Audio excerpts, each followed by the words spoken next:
My name's Pat Duncanson, and we're standing across from our main farm home place in Mapleton Township of Blue Earth County. We're corn soybean producers. We also raise pork, so we are able to integrate hog manure, and we have a small organic division as well. That we do a few different things and look at different ways to farm, and have a little experience in doing a lot of it. Okay. So as we look at your field here, we're standing and we can see we got standing corn stalks, and it's greening up. It looks a little bit different than some of the fields around the area. So why don't you tell us a little bit about why you farm the way you farm, and maybe what got you started farming this way? Yeah, so we had a family transition that meant that access to tillage equipment was no longer something that we necessarily had sitting in the yard, that we had to hire a neighbor or hire a family member to do that in a shared operation. And when we started writing checks for some of those field operations, we started really questioning how much are we getting for value out of those and spending them. So at about the same time, had some friends who were challenging me to take a look at cover crops and reducing tillage. And it was kind of a perfect storm of ideas. So we started doing less of the heavy tillage that I'd done most of my farming career. And that would have been 7 or 8 years ago, something like that.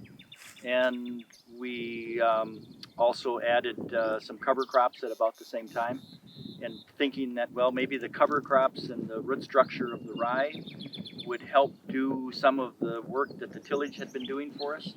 It took a little while for some of our fields to get over what I would call the tillage addiction that our soils had. As farmers, we certainly have a tillage addiction, but our soils do in a certain sense as well.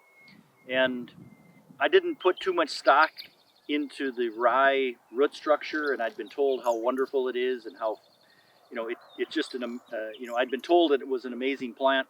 And until we actually planted it and worked with it for a few years, and initially the first year we didn't necessarily see it as much. But after a couple of years, it really is an amazing plant. So this particular field that we're on, this was an early harvest cornfield for us. We harvested it in late September. So we were able to get cereal rye planted on this. We seeded approximately 50 pounds an acre, somewhere in that ballpark, and we seed it with an air drill.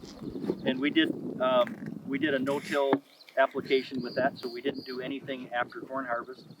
We did use a chopping corn head, and we had some residue managers on the corn head as well as the chopping portion. And seeded the rye in September, and we had a fantastic fall for getting a stand established.